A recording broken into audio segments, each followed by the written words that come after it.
주여, 우리를 구원하신 예수 그리스도를 묵상하며 그 십자가 앞에 살아계신 하나님을 가까이함이 우리의 삶에 얼마나 기쁨이 되고 행복이 되는 줄 모릅니다.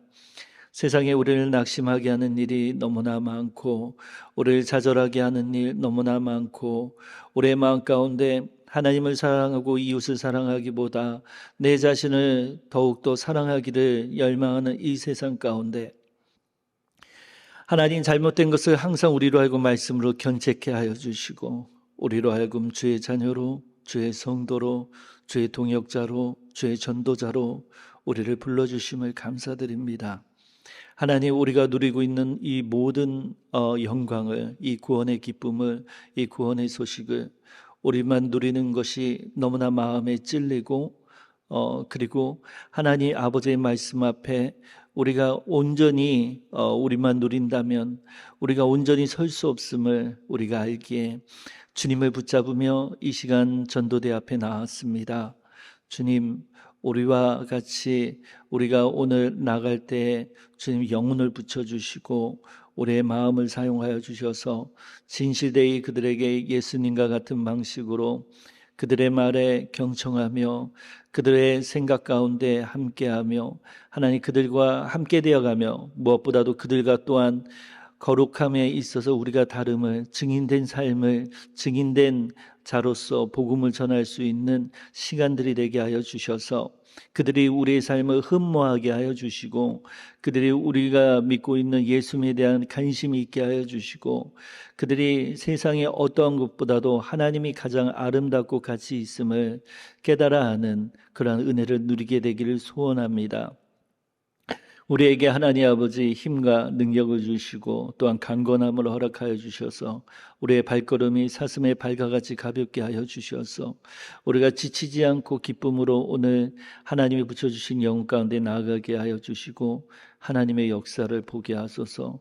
그저 우리는 복음을 전하는 자임을 알게 하여 주시고 사람을 변화시키고 사람의 마음이 열리고 그들이 성령으로 감동받아서 그들이 변화되는 것이 하나님의 목인 걸 알고 하나님을 의지하며 나아가는 전도가 되게 하여 주시옵소서. 전도 강의를 나눌 때에 하나님 아버지 이 시간 함께 하여 주셔서 강의를 전하는 자나 듣는 자나 모두가 하나님 앞에 듣는 자로서 서게 하여 주시고 하나님 아버지께서 우리에게 주신 감동대로 하나님 아버지 우리가 전도할 수 있도록 자신감을 가질 수 있도록 또한 힘을 얻을 수 있도록 이 시간 함께하여 주옵소서. 이 모든 말씀 예수 그리스도의 이름으로 기도합니다. 아멘.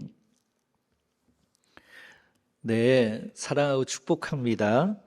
네, 어느덧 이제 전도 강의가 오늘 또 시작이 됐는데 오늘은 4강 예수님께서 보여주신 사랑, 그렇다면 예수님이 어떻게 전도 가운데 어떻게 사랑으로 나아가셨나 그 부분에 대해서 함께 나누고자 합니다. 세션 1 예수님께서 보여주신 사랑에 관해서 나누겠습니다. 첫 번째 질문이죠. 예수님은 세상과 어떻게 관계를 맺으셨나요? 이렇게 다른 질문을 하면 예수님은 어떻게 예수님을 믿지 않는 사람들과 어떻게 관계를 하면서 그들과 어울리시고 그들에게 복음을 전하셨나요? 이런 질문이 되겠습니다. 예수님은 사람들과 잘 관계를 맺기 위해서는 우리가 아주 중요한 분이죠. 본질적으로는 같으면서도 땡땡이죠. 거룩함에서 근본적으로 다르다는 것을 인정해야 함을 우리는 배우게 돼요. 그들을 그 거룩함으로 어떤 동일함을 가지면서도 우리가 증인으로서 거룩한 구별된 그런 모습을 그들에게 보여주고 그것을 통해서 이 사랑을 전해야 된다는 의미입니다.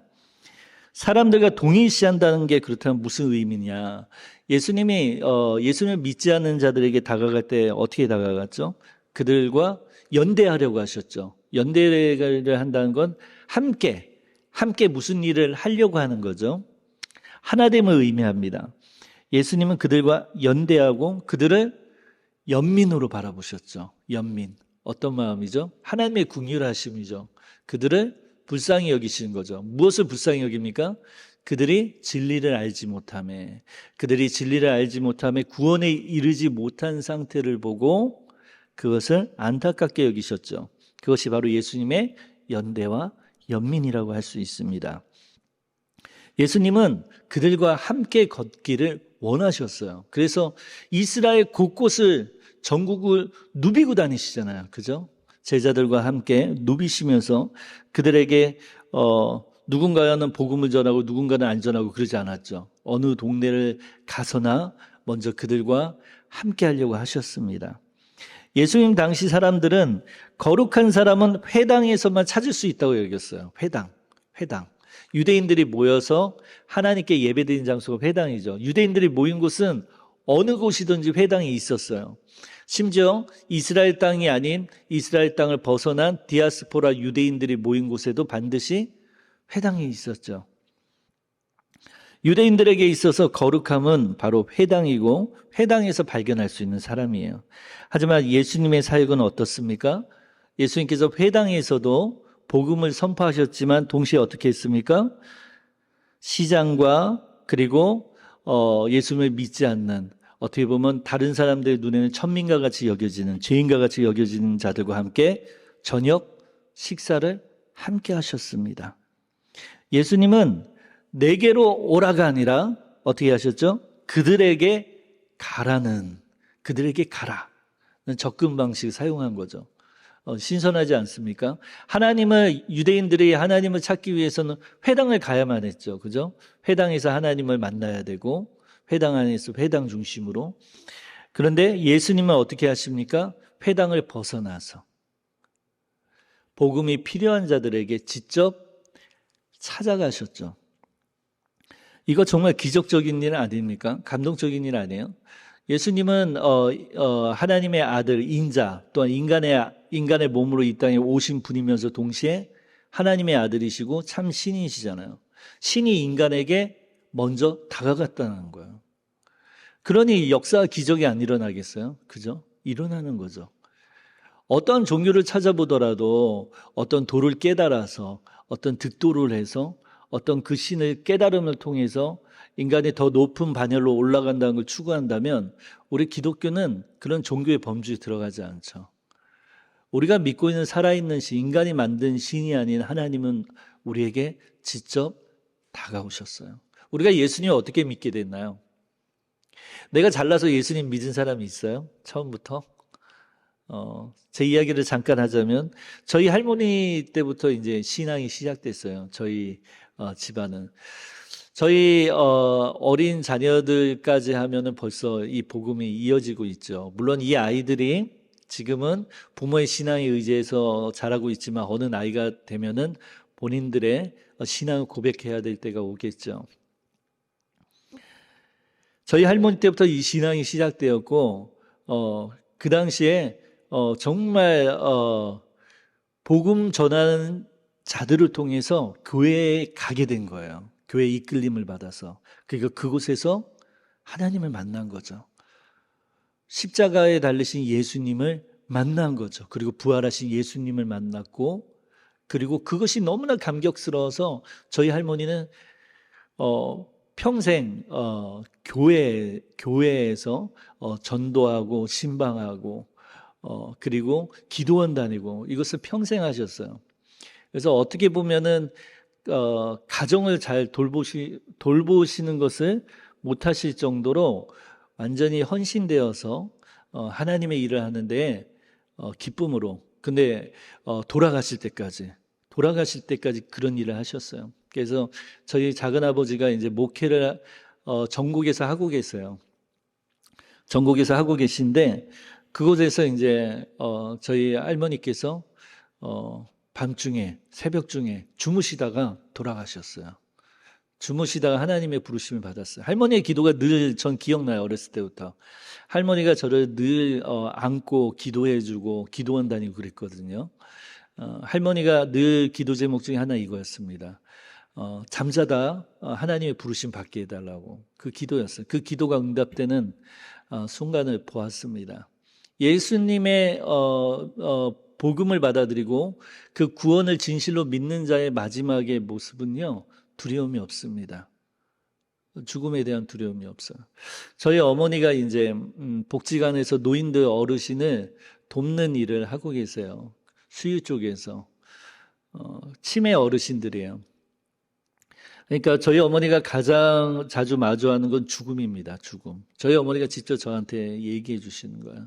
예수님을 잘 믿고 치매인데도 불구하고 마지막에 하나님의 부르심을 받는 분들의 모습과 그렇지 않은 분들의 모습이 다르다라고 저한테 이야기하더라고요. 그래서 뭐가 다르냐고 그랬더니 저 어머니가 그래요. 예수님을 믿는 믿음이 있는 분들은 마지막 최후를 맞이하는데 담담히 받아들이고 평안하시대요. 결국에 마지막에는. 근데 그 구원을 예수님 믿지 않는 분들은 끝까지 살아남으려고 이를 바득바득 거면서 손을 떨면서 그런 분들이 있대요, 간혹. 그래서 저희 어머니가 그러시더라고요. 예수님을 믿는 것과 믿지 않는 것의 체온은 이렇게 다른 것 같다. 그런 이야기를 하신 걸 보게 됐습니다. 우리가 예수님을 믿게 되고 구원받게 된 건 우리가 잘나서가 아니고 우리 능력에 의해서가 아니라 우리에게 누군가 복음을 전했기 때문에 그래요. 거기서부터 시작됐고 그것이 예수님의 전도 방식이었습니다. 저희 할머니에게 복음을 전했던 분들이나 그 당시에 성경적인 지식이나 이런 것들이 대단했을까요?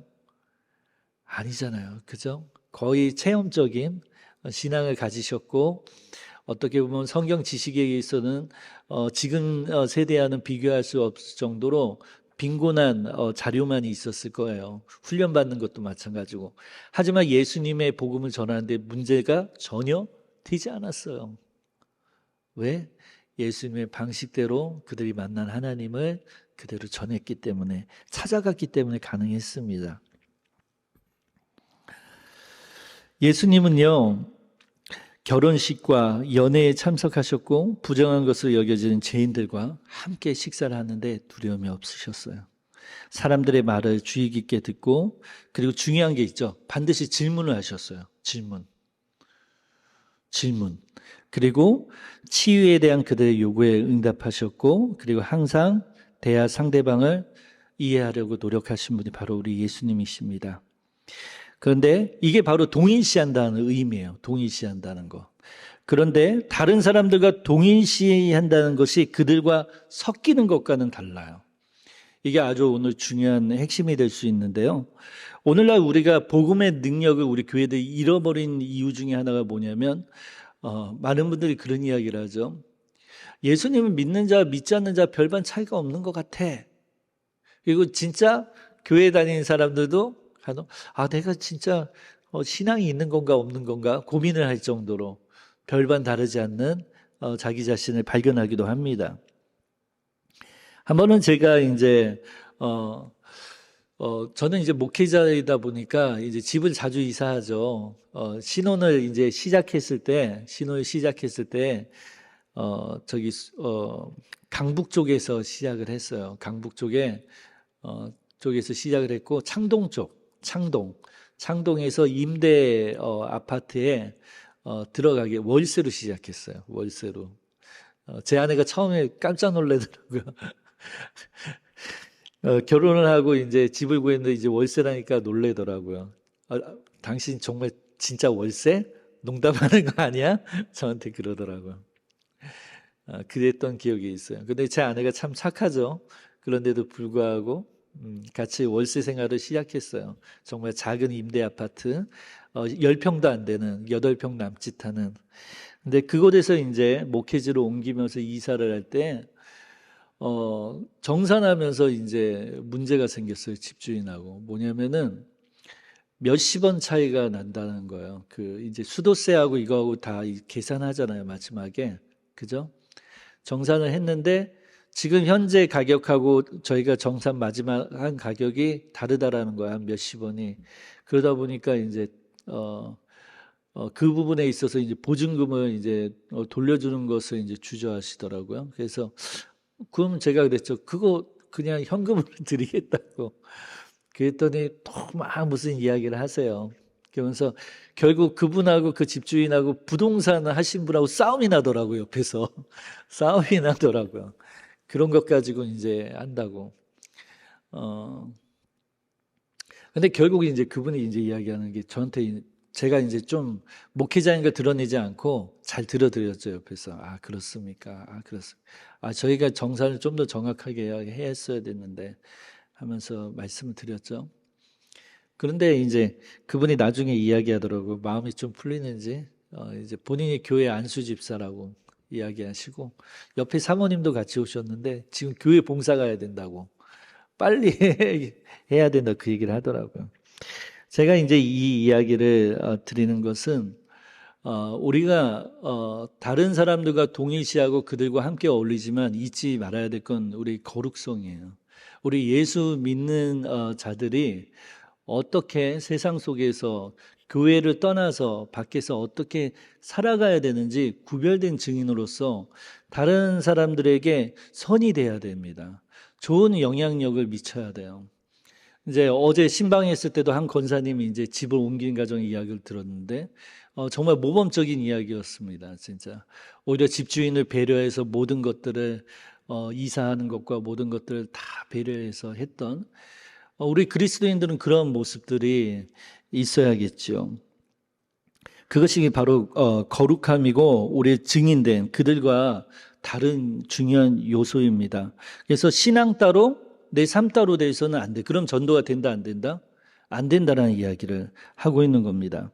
예수님의 차별성은 그분의 기적과 그리고 거룩함, 타협하지 않는 진리의 메시지에 있었죠. 하나님의 뜻, 아버지의 뜻이 바로 동일시하셨잖아요.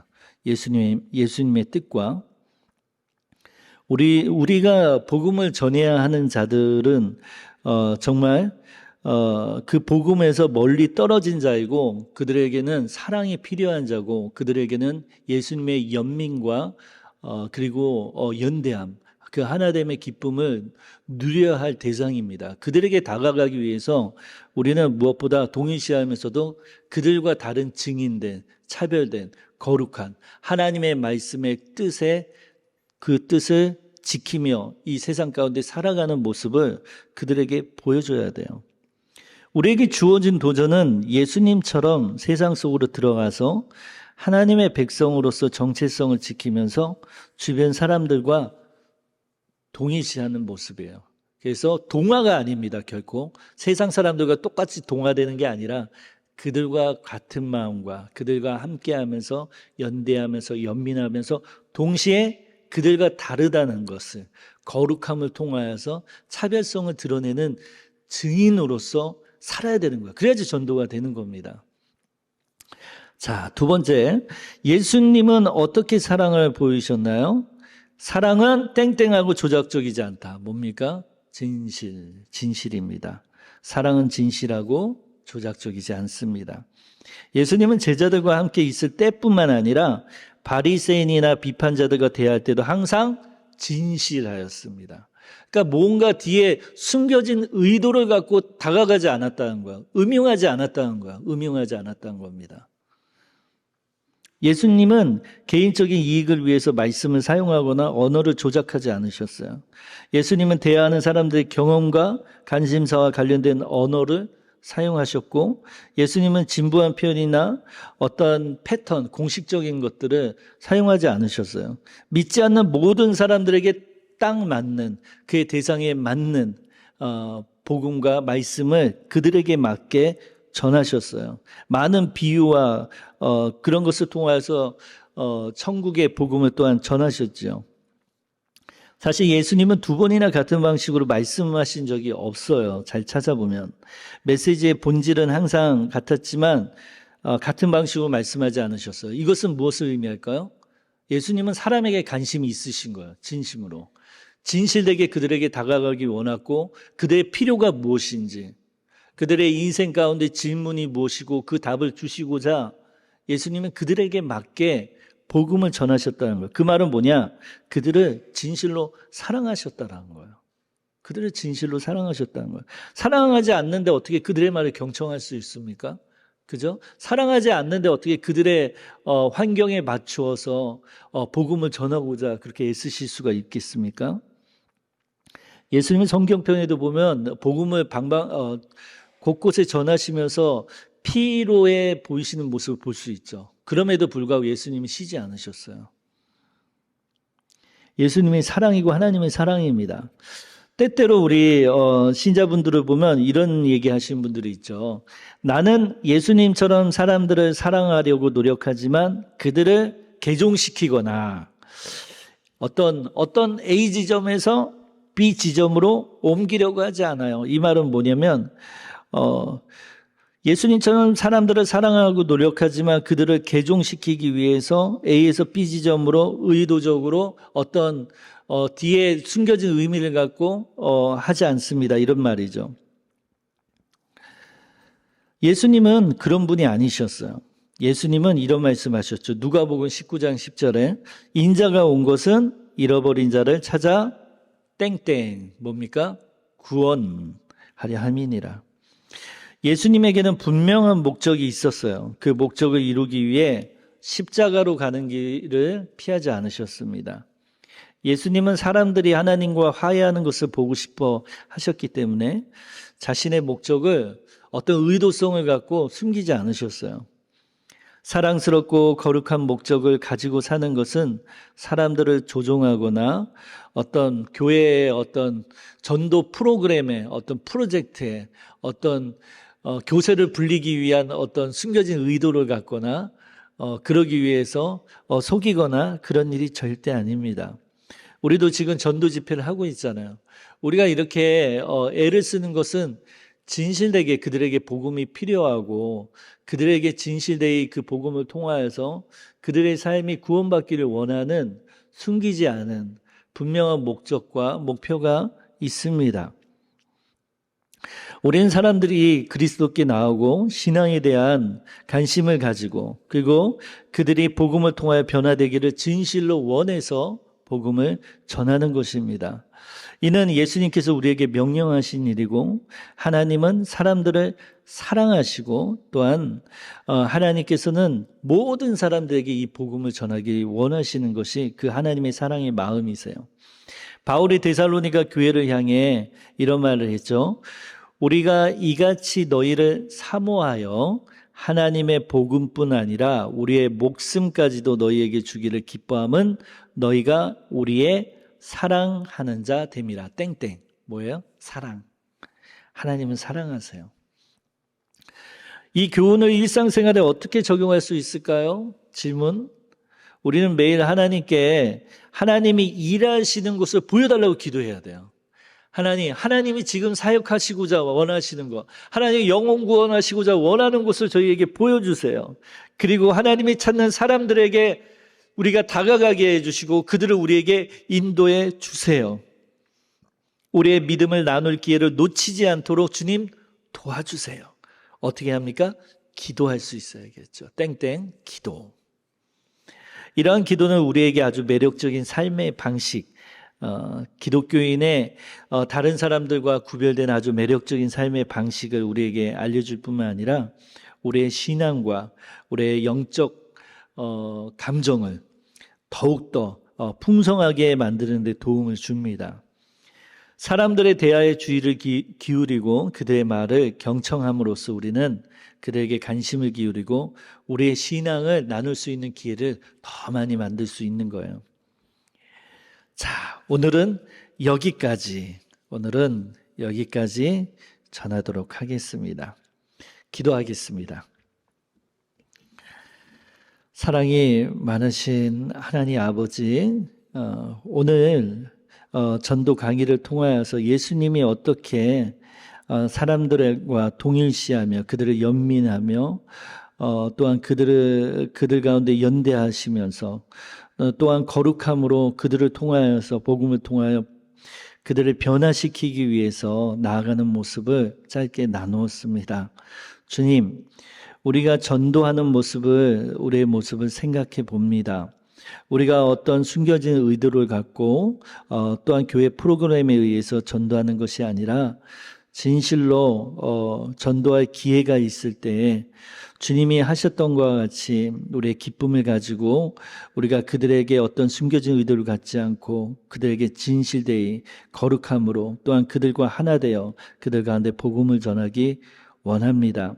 주님, 우리에게 하나님이 일하시는 것을 보여주시고 또한 하나님께서 우리에게 전도 대상자 영혼들을 붙여주셔서 그 기회를 놓치지 않고 그들에게 참되게 다가가며 그들의 말에 경청하며 그들에게 맞게 복음을 전할 수 있도록 그들을 풍성히 주님의 사랑으로 사랑하고 포용할 수 있도록 우리를 사용하여 주옵소서.